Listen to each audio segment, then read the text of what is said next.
Well, my people, I finally got it. Finally got it in my hands. Took me a bit, took me a while, but Thor Love and Thunder is in my hands. A very divisive Marvel film. But there's one thing that's not divisive. This is a dope steel book. So, and then I don't know if you can tell, but this is like really like blurry images here. I don't think you can tell. It almost seems like the printer was fucked up or something. So let's open this bad boy up, look at the steel book, and give away the digital code. If I could open it, there we go. Yeah, Thor Love and Thunder, I saw at the theaters. I mostly enjoyed it. I thought it was decent. But I did have some problems with the film. Problems that I have with the film. One, gore. I thought that gore was not how he should have been. So obviously this little piece of cardboard. So if we have Thor in the front, we also have a Thor in the back. That's actually pretty cool. Actually pretty nice. We'll leave the code for in a few minutes. And then we got the goats here. Take the disc off here for a minute so we can take a look of the inside. There we go. And this is the inside of the steel book. It's actually pretty cool. This is actually a really nice steel book. It's really fucking dope. I actually really like this. So I felt like Gore, the God Butcher, was underplayed. The idea that he was gonna kill gods was a cool concept, intriguing and awesome. Except that you only see him kill like one god, the very beginning of the movie, and that god, let's be honest, had it coming. He had it coming. Besides that, though, the movie tells you how he's hunting for gods, and you see a god already real big, dead already. But the movie doesn't show you him killing the gods, which is a really big shame because what's here for Gore is actually really cool, really dope. Christian Bale did a good job, but it comes under as he was underutilized and underplayed, and we should have seen him kill more. Actually, see him hunting and killing gods. But really, when you look at it, the way he's portrayed in the beginning, is he really the bad guy? I mean, that god had it coming, was being a dick. And the other aspect of the movie that I really had a big problem with the comedy. There was too much comedy.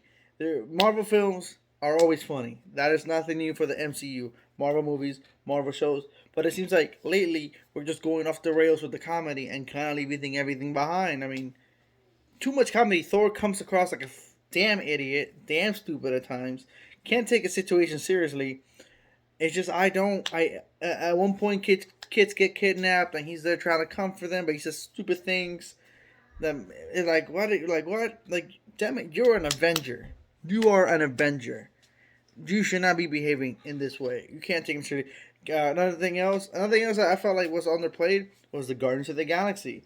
After the setup of Endgame of Thor going with them, I would have loved for the Guardians to have played a bigger part. I wish this movie would have been a crossover of Guardians and Thor.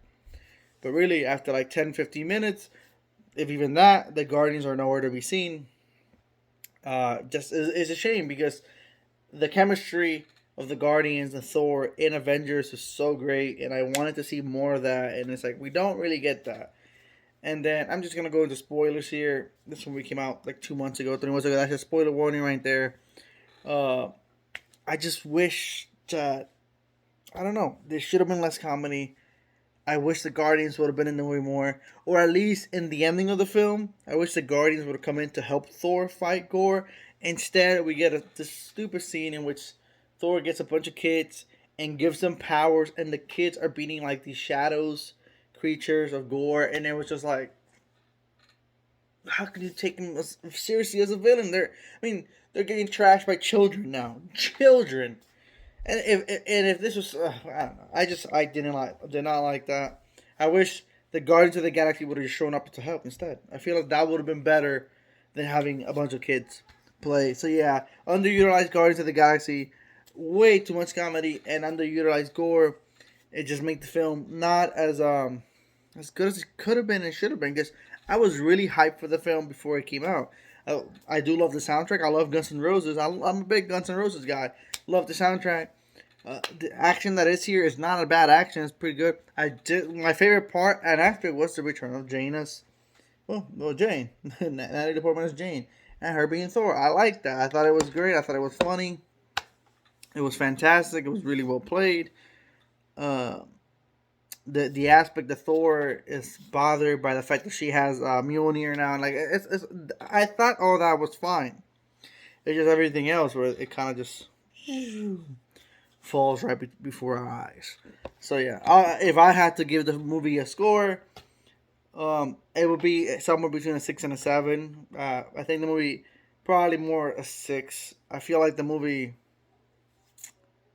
really just did not live up to its potential, and it's a shame because it's what's good is good, but it's what's bad is bad. So yeah, and it's time for the big moment that, let's be honest, most of you are waiting for. Most of you probably didn't even hear me talk about this film because you probably went and fast forward. Where's the code? Where's the code? So get ready in 3, 2, 1. Redeem your digital code for Thor: Love and Thunder now.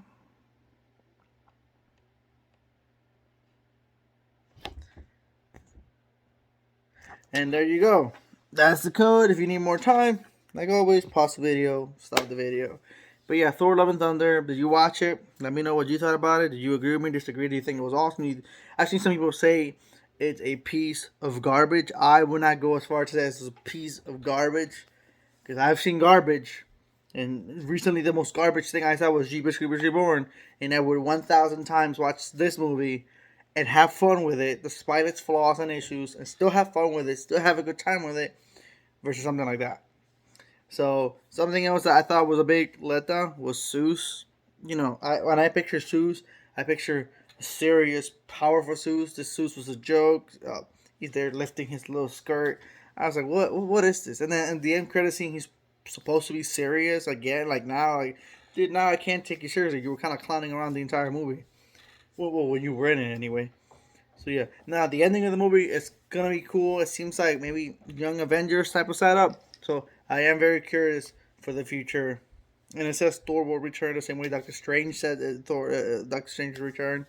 So definitely, whether that's a Thor 5, a New Avengers, or somewhere, we are gonna see Thor at some point down the line. This has been Brian Redgrave out.